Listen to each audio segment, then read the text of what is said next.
3 years later, I stood at the window of our new top-floor office, watching the Chicago skyline stretch beneath the sunset. This city, once the place I came to with nothing but a suitcase, was now where Ryan and I had built a thriving financial empire. Reynolds and Carter Capital, the investment firm we founded, had become a leader in funding sustainable businesses. We helped small companies find the capital to grow, backed clean energy projects, and proved that profitability didn't have to come at the cost of sustainability. Everything happened faster than I expected. We started with a tiny office and a handful of employees. But after the first year, Ryan's reputation and sharp investment choices drove steady growth. I took on the role of COO, building out strong operational systems while Ryan focused on strategy and partnership expansion. We were the perfect team, not just in business, but in life. My life had completely transformed. I was no longer the girl frozen in front of a kitchen door, listening to her mother tear her down with a calm voice. I was no longer a confused young woman in a strange city, struggling to find a job just to get by. I was Julia Carter, and I was proud of who I had become. That evening, Ryan and I sat on the couch in our apartment, wine glasses in hand, unwinding after a long day. The company had achieved incredible success, and I couldn't believe that just 3 years earlier we were working out of a cramped little office. Ryan set his glass down and looked at me with thoughtful eyes. "Julia," he began, "I want to talk to you about a deal." I raised an eyebrow. "What kind of deal?" He paused, then pulled a folder from the glass table and slid it toward me. I opened it, and my eyes quickly scanned the printed lines.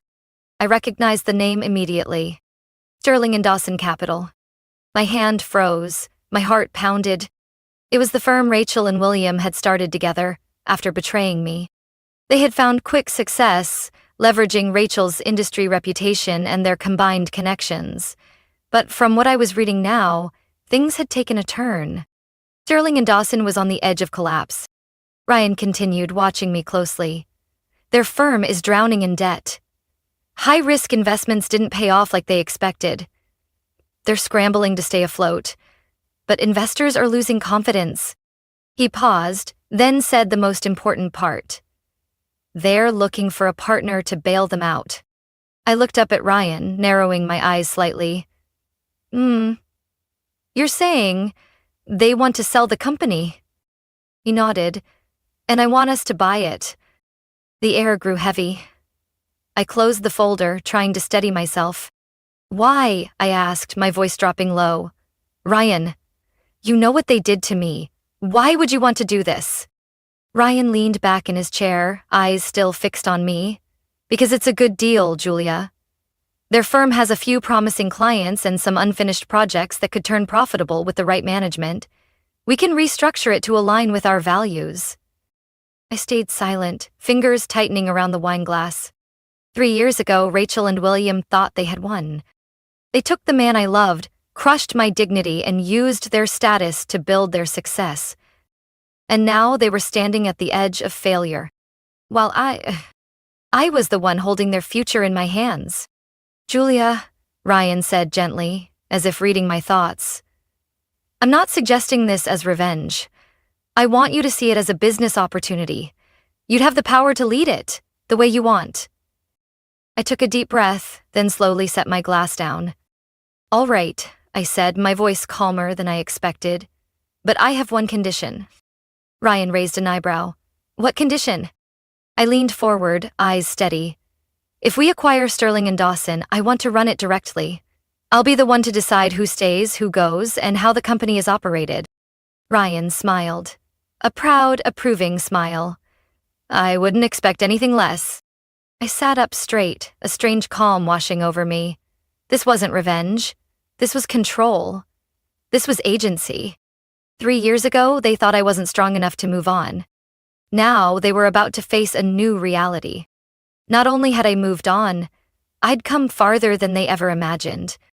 3 months later, the Reynolds and Carter Capital Gala was held at a luxury hotel in downtown Chicago, marking a major milestone in the company's growth. It wasn't just an anniversary event. It was a statement.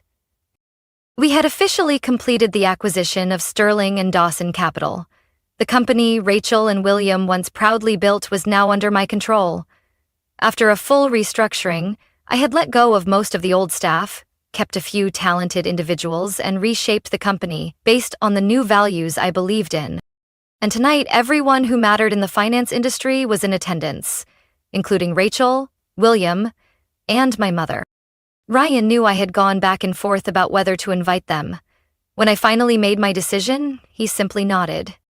"Are you sure?" he asked. I nodded. "I want them to see who I am now." The party unfolded in a dazzling space, with crystal lights reflecting off elegant gowns and tailored suits. I wore a sapphire blue gown, sleek and tasteful, nothing too flashy, and my hair was softly curled and loose. Ryan, as always, looked impeccable in a classic black tuxedo. As the room filled with guests, I played the perfect host, greeting, shaking hands, discussing our company's new direction. But the moment Rachel and William walked in, I knew they had seen me. Rachel looked different from the last time I saw her. The confidence and power she once carried had faded, replaced by a trace of tension in her eyes. William looked tired, the dark circles under his eyes giving him away. They stood at the entrance, stunned as they took in the setting. And then my mother appeared. She wore an expensive dress, her face meticulously made up, her smile slightly strained as her eyes landed on me. As I calmly walked toward them, she was the first to speak. "Julia, you look stunning." I kept a polite smile. Not cold, but not exactly warm either. "Thank you, Mom. So do you." Rachel looked me up and down, her expression showing clear discomfort. "I'll admit, I didn't think you'd make it this far," she said, trying to sound composed. I took a sip of champagne, smiling. Not everyone gets the chance to prove themselves after being stepped on.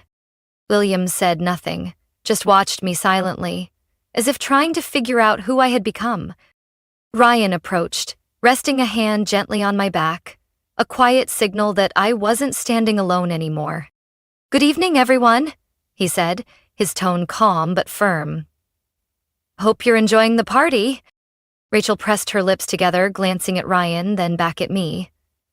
"So, this is why you succeeded?" I let out a soft laugh. "You think I needed a man to get here?" I tilted my head. "You're mistaken. Ryan and I are partners. We built Reynolds and Carter Capital together, brick by brick." My mother cut in, grabbing my hand dramatically. "Julia, I know things in the past hurt you, but I always believed you could do something great." I looked at her, eyes calm. "You never believed in me. You only believed in what you wanted me to become." She blinked, as if about to say something, then stayed silent. I realized in that moment she wasn't here to mend anything. She was here to reconnect. Because I had finally made it. Rachel crossed her arms, her tone tinged with sarcasm. "Anyway, this company used to be mine and William's. You must be pretty satisfied sitting in our old seats." I shrugged. "Not really. I didn't buy the company to get revenge. I did it because it was a smart deal. It's just a shame. It could have been something much bigger if the people running it weren't so arrogant." Rachel's face went pale. William looked down at his drink, silent. I didn't feel victorious. There was no thrill or satisfaction in seeing them like this. Only relief. If they hadn't betrayed me, I wouldn't be standing here today. If my mother hadn't dismissed me as useless, I'd never have had the drive to prove her wrong. I didn't need their approval anymore. "I wish you and Willem the best," I said, offering a soft smile. "I hope you both find what truly matters to you." And with that, I turned away, leaving them standing in the middle of the glittering ballroom. Ryan looked at me, his eyes gentle. "You okay?"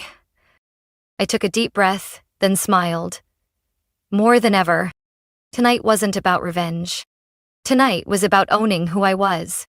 The gala ended around midnight as the last guests departed with warm congratulations and firm handshakes. I stood on the rooftop of the hotel, the cool breeze brushing past me, my eyes taking in the glowing lights of Chicago below. Ryan stepped beside me, handing me a glass of wine. Come on, you deserve a moment to enjoy this. I smiled, taking the glass. You know, I used to think that when this day came, I'd feel victorious, that I'd feel satisfied seeing Rachel and William fall. Ryan didn't say anything. He just tilted his head, listening. I took a deep breath, letting the cool night air fill my lungs. But I don't feel that way. I turned to face him. There's no gloating, no satisfaction, just relief. Ryan smiled, gently placing a hand on my back. That's because you've come so much farther than they ever did, Julia. You don't need to prove anything anymore. I nodded and took a sip of wine. I no longer carried the weight of needing to prove to my mother that I wasn't a failure. I didn't need validation from Rachel or William. They had once been central figures in my life, but now they were simply part of the past. A past that had led me to this incredible present. Ryan took my hand, his fingers warm and steady. I have something for you. I raised an eyebrow, watching as he pulled a small velvet box from his jacket pocket. My heart skipped. He opened the box to reveal a simple, stunning diamond ring.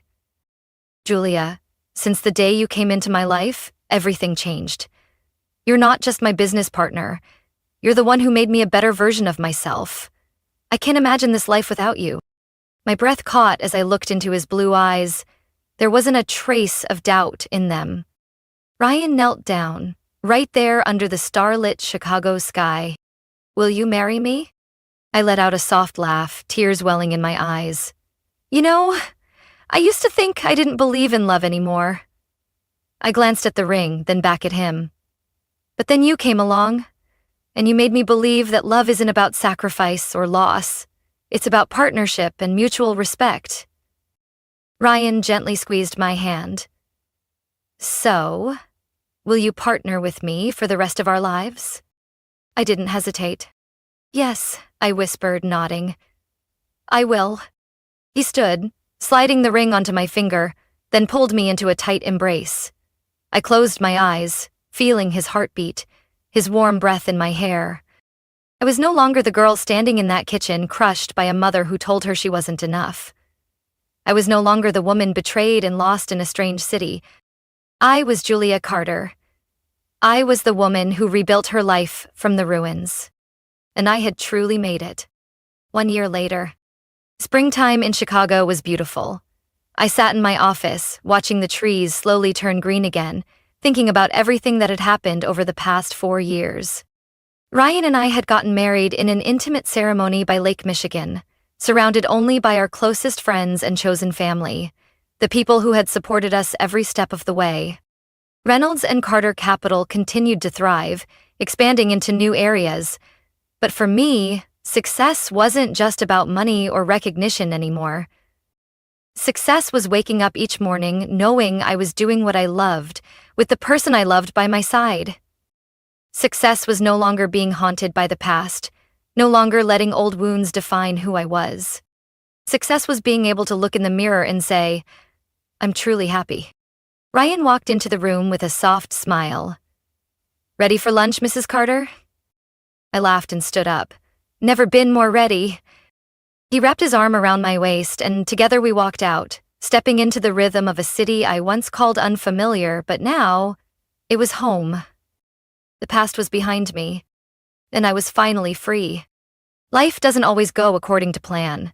Sometimes, the pain and betrayal we experience push us beyond our limits and help us grow.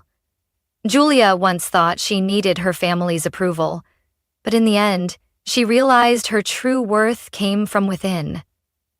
Her story isn't one of revenge, but of growth, love, and building a life to be proud of. Sometimes, the best thing we can do is let go of the past and move forward. What do you think about Julia's journey? If you were in her shoes, how would you face your past? Share your thoughts in the comments, and don't forget to follow the channel for more stories about life, family, and powerful lessons worth remembering. I stood frozen in front of the kitchen door, every word from my mother slicing through me like invisible blades. Julia's not right for you. You deserve someone better, my mother, Evelyn, said calmly, as if she were discussing the weather. You know, Rachel has always been ambitious, a strong woman.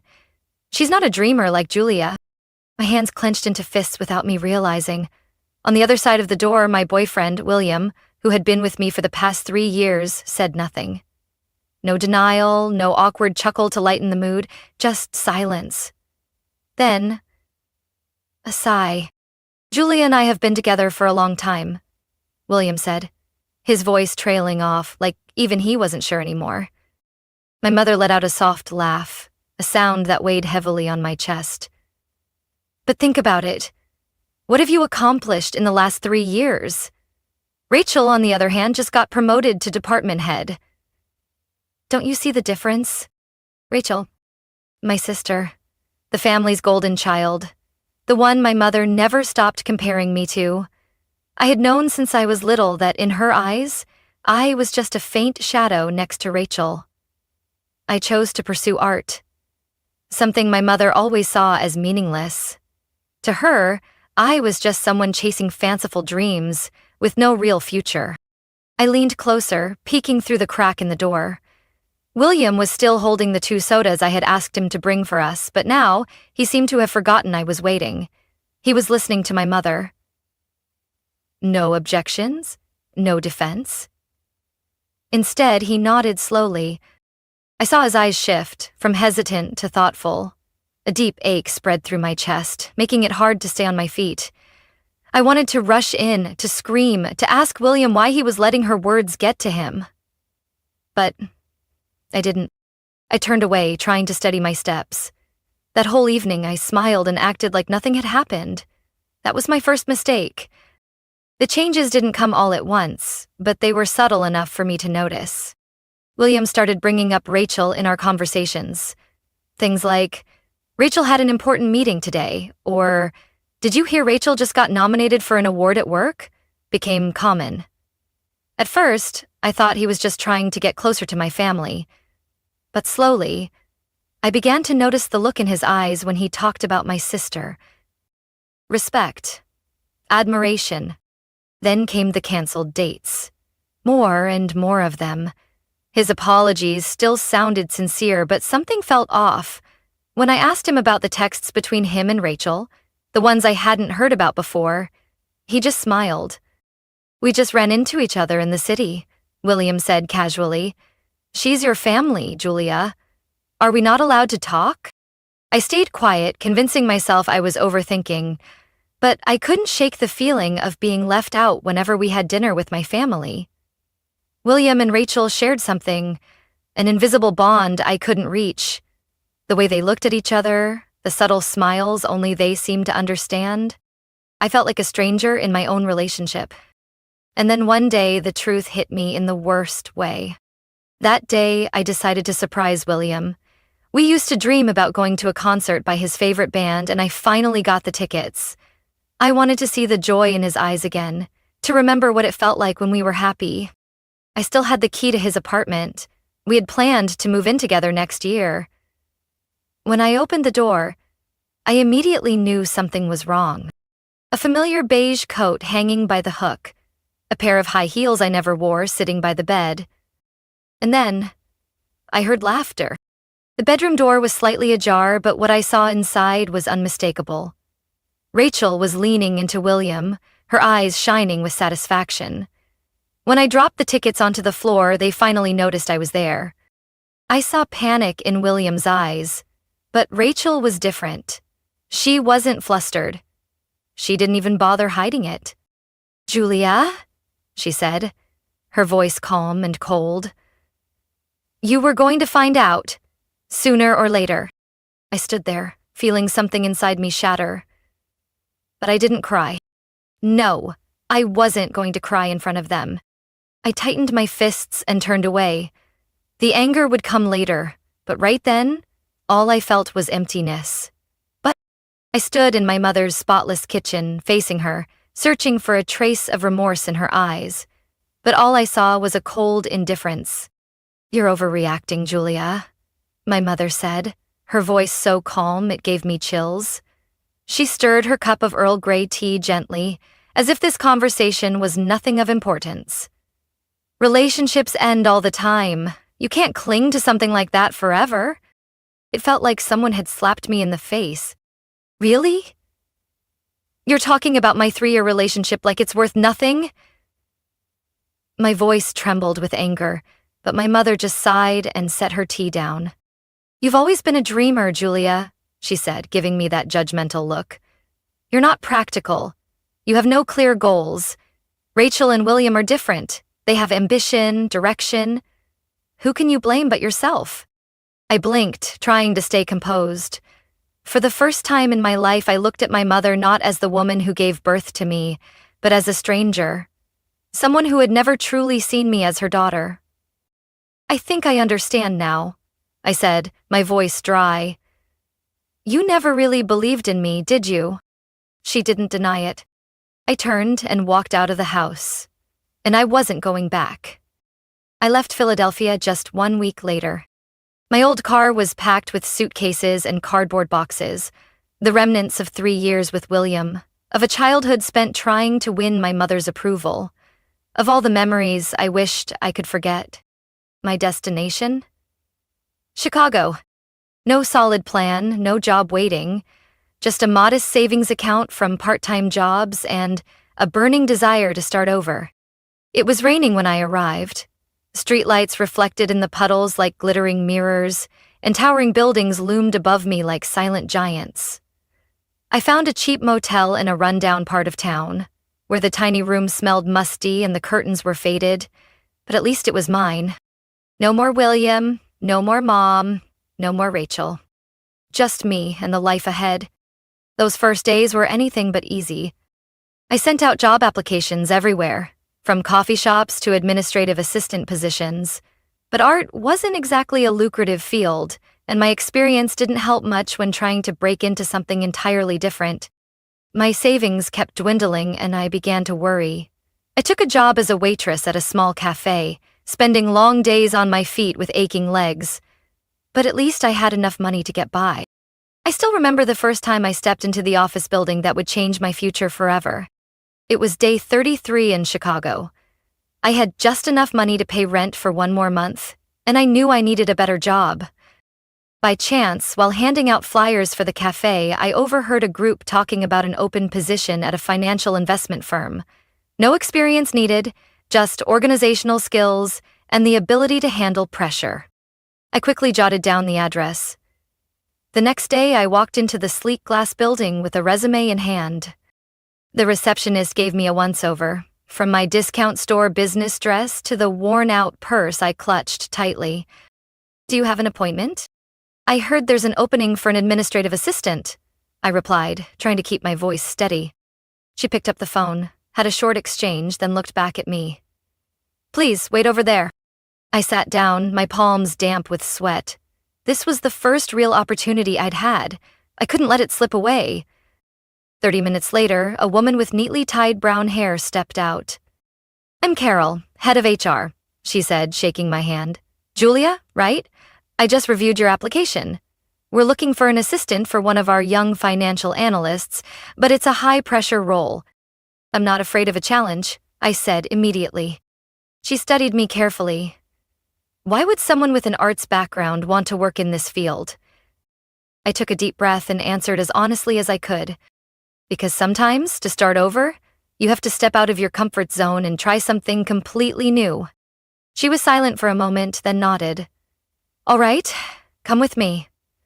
I'll introduce you to the person you'd be working with, if you're selected. I followed her down a long hallway into an office flooded with paperwork and cold LED lighting. The man sitting at the desk looked up as we entered. Julia, this is Ryan Carter, Carol introduced. He's the one you'll be assisting if you get the job. Ryan reached out to shake my hand. Welcome to the world of finance, Julia. I took his hand, feeling as though a new door had just opened in front of me. I had left the past behind. And now, I was ready to write the next chapter of my life. Working at Carter & Associates wasn't easy, but I had never felt more like I belonged anywhere. Ryan Carter was the kind of boss people both respected and feared. He worked at a relentless pace, setting high standards for himself and everyone around him. In the early days of being his assistant, I made plenty of mistakes, forgetting to attach files to emails, scheduling meetings at the wrong times, even spilling coffee on his desk. But instead of getting angry, Ryan just looked at me, lifted the stack of papers, and sighed. "Julia, if you're planning to stick around, at least try to spill coffee on the less important documents," he said, dryly but not unkindly. I blushed. "I'll do my best." And I really did. After a few weeks, I started to get the rhythm of the job.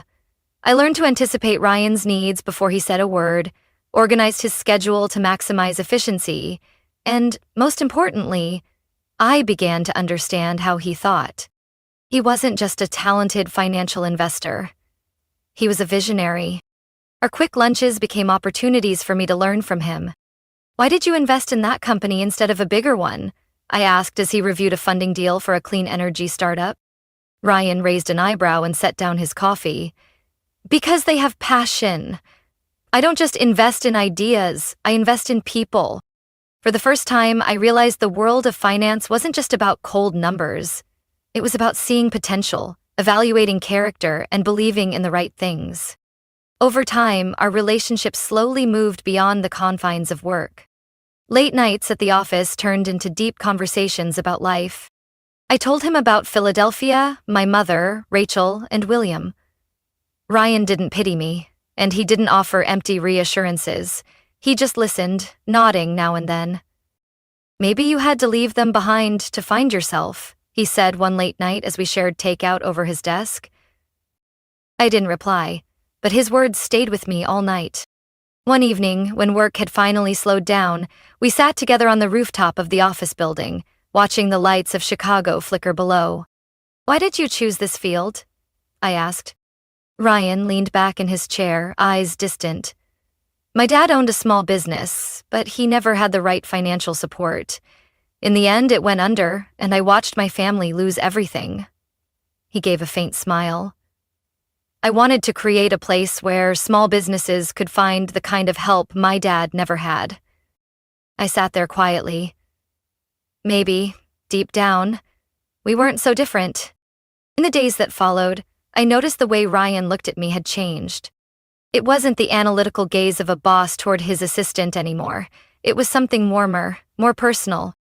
And then, on a Friday night after a long week of tense investment meetings, he said, "Want to grab dinner?" I blinked. "You mean as boss and assistant?" Ryan gave a soft smile. "As Ryan and Julia." That dinner had nothing to do with work.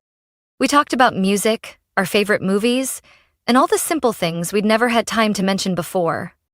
And when Ryan walked me all the way to my apartment door, I knew everything had changed. What we had wasn't some blazing fire from the start. It was a slow, steady warmth, like a comforting flame in the middle of a cold winter. But just when I thought I'd finally found where I belonged, Ryan made a proposal that shook me. "I'm leaving the company," he said during a late meeting. I froze. "What?" "I want to start my own investment firm, a place where we can support sustainable businesses with real value. But I don't want to do it alone." I swallowed hard. "What are you saying?" Ryan looked at me, eyes steady. "I want you to come with me." In that moment, I knew my life was standing at another crossroads. I could stay here, keep a stable job, or I could take a leap all over again. This time, not to escape the past, but to build the future I truly wanted. I looked him straight in the eye. "Then where do we start?" "My name is Isabella, 30 years old, a software engineer at a tech company in Austin, Texas. When I decided to buy my first house last year, I never imagined it would put me in the position of being both a daughter and my parents' landlord.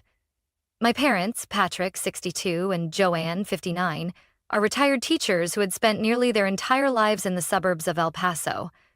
But after retiring, they said they wanted a change of pace, to live closer to me and enjoy the energy of the city. I thought, why not? With an annual income of over $140,000, I could handle it. And honestly, it brought me peace of mind knowing my parents wouldn't have to worry about rent or bills in their old age. I'm an only child. They sacrificed so much for me. Now it was my turn to give back. So, I bought a 3-bedroom house in the South Congress neighborhood. Not a mansion, but spacious enough, with a small backyard and a living room large enough for family dinners. The master bedroom was mine, of course. I was the one covering the entire mortgage, utilities, internet, groceries, cleaning services, basically everything. I turned the second room into a home office. Since I work remotely about 80% of the time, I needed a quiet, tidy space where I could focus. I set it up with 2 large monitors, an ergonomic chair, a soft desk lamp, and a small bookshelf with a few machine learning texts. A little corner of peace in my busy world.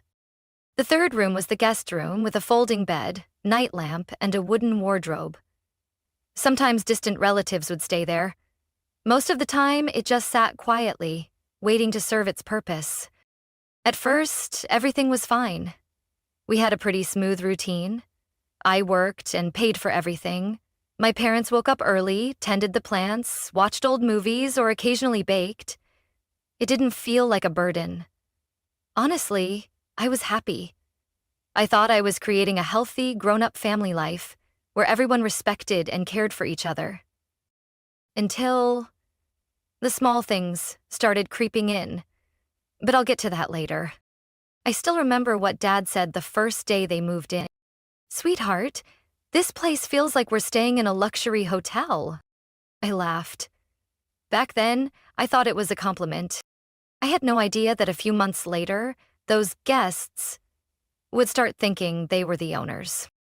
It all started one Sunday afternoon.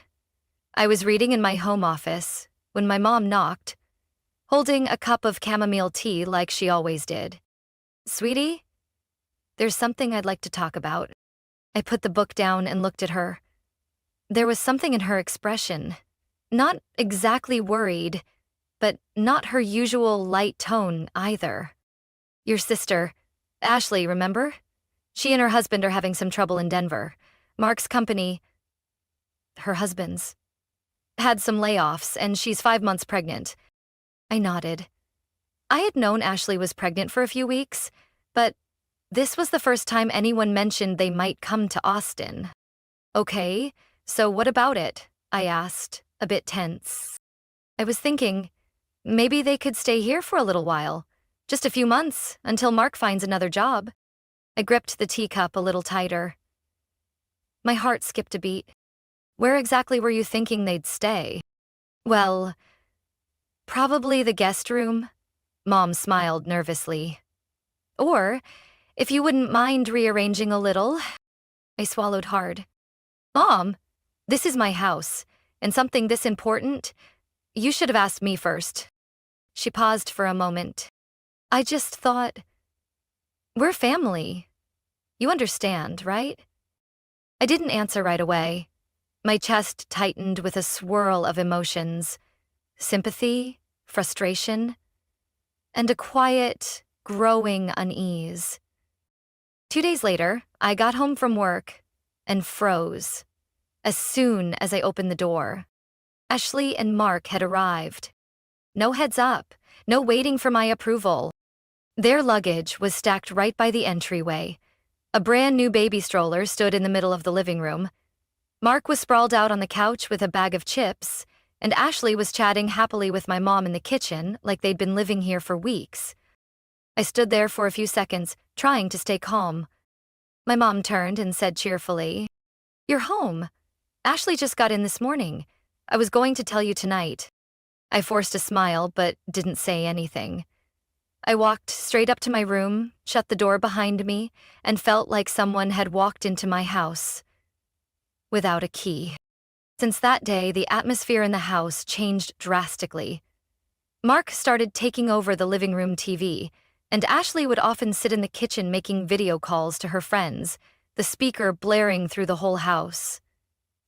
Every time I walked into the kitchen, the fridge looked like it had been raided. The food I'd bought the night before was completely gone. I tried gently bringing it up with my mom. "Mom, I think Mark and Ashley should help with the grocery expenses. I can't keep covering everything." She replied with one sentence that caught in my throat. "They're going through a rough time. And it's not like you're struggling, Isabella. For the first time in months, I clearly saw the line between helping and being taken advantage of. Saturday night, just as I was getting ready for bed, there was a knock on my door. It was Ashley. "Are you still up? I wanted to ask you something." I opened the door, a bit surprised. She stood there, both hands gently resting on her pregnant belly, her eyes hesitant. "I know this is your house, but would you be willing to let me and Mark have the master bedroom for a while? You could sleep in the office for now. The baby's coming soon and we really need the space." I stood silent. Every word out of her mouth felt like ice water pouring down my back. That room was the only place I could find peace. And now, they wanted it. I took a deep breath. "Ashley, I think you're crossing a line." I thought, after that conversation, Ashley would understand that boundaries weren't optional in this house. But I was naive. Over the next few days, instead of backing off or being more considerate, she began planting little comments. Half jokes, half hints, but loud enough to know they weren't accidental. "Your master bedroom is really spacious. Even with a crib, it wouldn't feel cramped, huh?" Or once, while we were all having dinner, she casually said, "That big bathtub in your room would be perfect for bathing the baby. The guest room just doesn't get enough sunlight." I looked at my mom, hoping she would cut in or say something. But she didn't. She just smiled, added some greens to Ashley's plate, and changed the subject. I felt like I was living in a play, where the other three already had their lines, and I was the only one who didn't get a script. The following Monday, I had to be out all day for a client meeting. Usually I work from home, but that day I had a big presentation, so I left early. Everything in my room was still in place. I locked the door like I always did. But in my rush, I forgot to slide the extra bolt from the inside. I came home around 6 p.m. and immediately felt something off. The hallway lights were dim. The TV was on in the living room, but quieter than usual. As I climbed the stairs, I froze halfway up. One of my small dressers was sitting out in the hallway. My heart skipped. My pulse pounded as I rushed to my bedroom door. My hand trembled as I grabbed the knob. It wasn't locked. I pushed it open, and I froze. All my bedding was gone. A newborn crib was sitting in the middle of the room, and on the wall were a few ultrasound photos taped up. My vanity had been shoved into the corner. The closet doors were flung wide open, and most of my clothes were no longer on the hangers. Ashley was sitting there, on the bed that was mine, folding baby towels. She looked up at me with a calm expression. Not surprise, not guilt. "Oh, hey, you're back. I was just finishing up." I stood frozen. My throat was dry. "Ashley, what's going on here?" "Oh, I thought Mom told you. She said we could move into this room. It just makes things easier with the baby. You can use your office instead." "I already started moving your stuff." I could barely speak. I turned and rushed out of the room, heading straight downstairs to find Mom. She was in the kitchen, stirring soup like nothing unusual had happened. "Mom," I said, keeping my voice steady, "you let Ashley into my room without asking me?" She flinched a little, then quickly put the spoon down. "I meant to tell you, but you were busy today. I just thought since you already have the office and Ashley's pregnant, they needed the space more." I clenched my fists.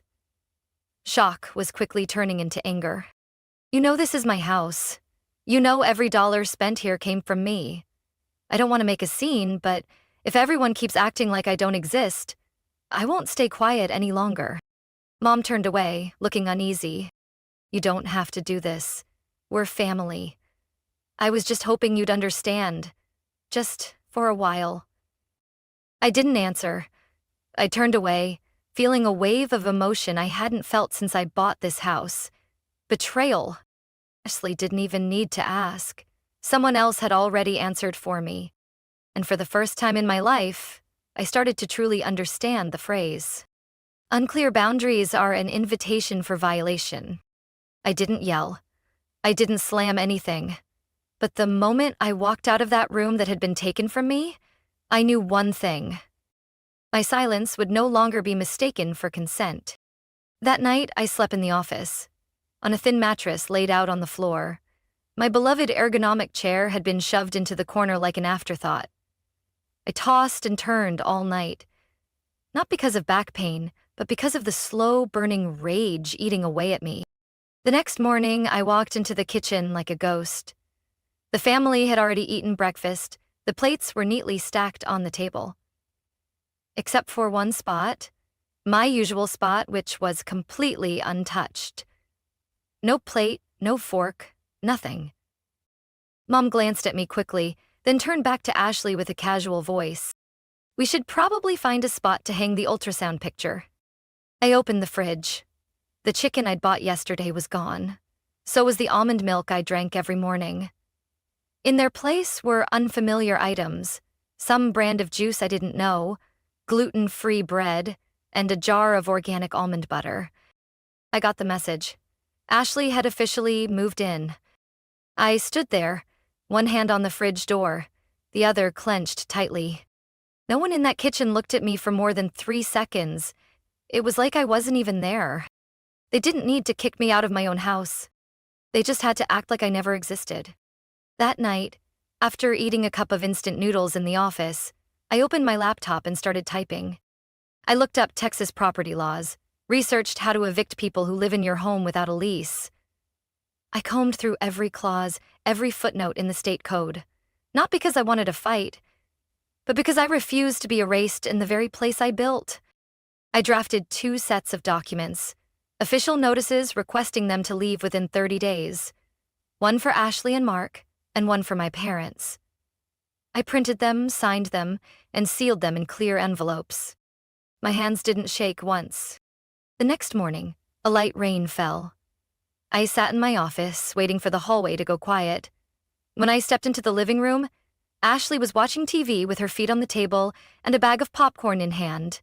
Mark sat next to her, scrolling on his phone like he was waiting for a delayed flight. I didn't say a word. I simply placed the 2 envelopes on the coffee table in front of them. "What's this?" Ashley asked, raising an eyebrow. I looked her straight in the eyes. "This is an official notice. You have 30 days to leave my house. If not, I'll proceed with legal action." She scoffed. "Isabella, I'm pregnant. Don't you think you're being a little harsh?" I clenched my jaw. "What's harsh? It's barging into someone else's private space, living off them without contributing and showing zero respect. Being pregnant doesn't give you the right to wreck someone else's life." She fell silent. Mark chimed in. "Did you even talk to your mom about this?" I turned, and right at that moment, my mom stepped out from the hallway, holding a dish towel. She saw the envelopes on the table, met my eyes, and understood immediately. You're kicking out your own family?" I nodded, firm and unflinching. "If this family treats me like an outsider, then don't expect to stay here as family." No one said a word, not a single objection, just silence, tight, sharp, like a wire pulled taut. My mom lowered her head, Ashley flushed red, and Mark slapped his thigh and stormed out of the room. That night, I locked the office door tight and left a 3rd envelope on my parents' table. 30 days. If nothing changes by then, I'll proceed with legal eviction. I sat on the mattress, legs curled to my chest, and felt cold. Not because of the air conditioning, but because of the price of standing up for myself. It wasn't cheap, but it was what needed to be done. I no longer needed them to understand me. I just needed them to know where my boundary was. The next morning, I made coffee earlier than usual. Not because I hadn't slept, but because I knew I was finally doing something I should have done long ago. I stood outside the master bedroom, my old room now labeled Baby Elliot in pastel letters, and knocked 3 times. Ashley opened the door, hair messy, wearing an oversized nightshirt. Her eyes flicked with confusion when she saw me standing there, holding a thick file folder. "What is it, Isabella?" she asked, still groggy. I extended my hand. Cold, unshaken. "This is your official notice. You have 24 hours to leave this house. If not, I'll call the police and file for forced eviction. Ashley's mouth dropped. She froze for a few seconds, then her face started to twitch, like she was about to cry. You're kidding. You're kicking a pregnant woman out of her home. Not a pregnant woman, I said calmly. A woman who ignored boundaries and took over someone else's property. I turned and walked away, not bothering to listen to the sobs behind me. I was tired. Tired of tears being used as a weapon. As I came down the stairs, Mark burst out of the kitchen like a storm. He still had half a sandwich in his hand. Are you insane? Ashley's pregnant. Do you have no heart? I set the file down on the table and stared him dead in the eyes. Yes, she's pregnant. But that doesn't give you the right to steal my bed, eat the groceries I paid for, and erase me from my own home. We're family. And that's exactly why I've been patient until now. Mark growled, then threw the rest of his sandwich onto the floor. As you call the cops, I swear I raised my hand to stop him. I installed security cameras around the house last week. Every threat you've made is on record. His face went pale. That afternoon, my mom came home from the grocery store. As soon as she stepped through the door, she saw me sitting calmly in the living room with a cup of tea, while Ashley sat on the stairs, her face buried in her hands, sobbing. She set the grocery bag down and rushed over. What's going on? Ashley sobbed. Mom, Isabella gave us 24 hours to leave the house. Talk to her. Please, we don't even know where we're going to go. I stood up, calm and steady. Mom, I've already warned everyone. This isn't about emotions anymore. This is about boundaries. If people keep ignoring me, I will follow the law. My mom walked up and took my hand. Isabella, don't do this. I'm begging you. You've always been the most generous person I know. Please don't turn this family into enemies. I looked at my mother. The same woman who used to hold me every time I fell as a kid. Now standing up for the person who had invaded my space. Mom, I have been generous for 3 months, but I can't keep sacrificing myself for a family that no longer respects me. That night, no one had dinner together. No one spoke. Ashley laid on the couch with her arm across her forehead. Mark slammed the guest room door as I passed by. My mom sat silently in the dining room, staring out the window like she was searching for a reason not to face me. I ate dinner alone in the kitchen. A piece of cold grilled fish and a glass of water. But for the first time in a long while, my mind felt at peace. I used to be afraid of confrontation. But now, I was afraid of only one thing, losing myself by staying silent. The next morning, the clock struck 7 o'clock. I had just finished setting the table for breakfast when I heard a loud thud from the stairs. It was Mark, dragging down his suitcase. Ashley followed behind him, face flushed and eyes swollen. They didn't say a word. They didn't look at me. I stood by the door, still holding my coffee. My mom came out behind them, her face a complicated blend of emotions. As Mark loaded the bags into the SUV, Ashley turned back, her voice trembling. Isabella, you've really changed. I nodded slightly. Yeah. I've learned how to protect myself from what crosses my boundaries. Mark's SUV pulled out of the driveway at 4:12 p.m. I know the exact time because I had been standing in the kitchen for almost an hour, not waiting, just making sure it was really over. There was no goodbye hug, no glance back. They left as quietly as they had taken up space in my life, uninvited, unnoticed, and unapologetic. The door shut, and everything sank into a strange kind of silence. No more TV blaring all day, no more crumbs scattered on the couch, no more long calls from Mom echoing through the house like she was their maid. It was just me, Mom, and a space that could finally breathe again. That evening, I didn't eat downstairs. I brought my dinner up to my room, turned on the soft golden light, played a quiet instrumental track, and looked around at the master bedroom I had just reclaimed. The bedding was in its place, my favorite old photo frame was back on the vanity, my room, my home, and finally, my peace. Around 10 p.m., I heard a knock at the door. I didn't rush.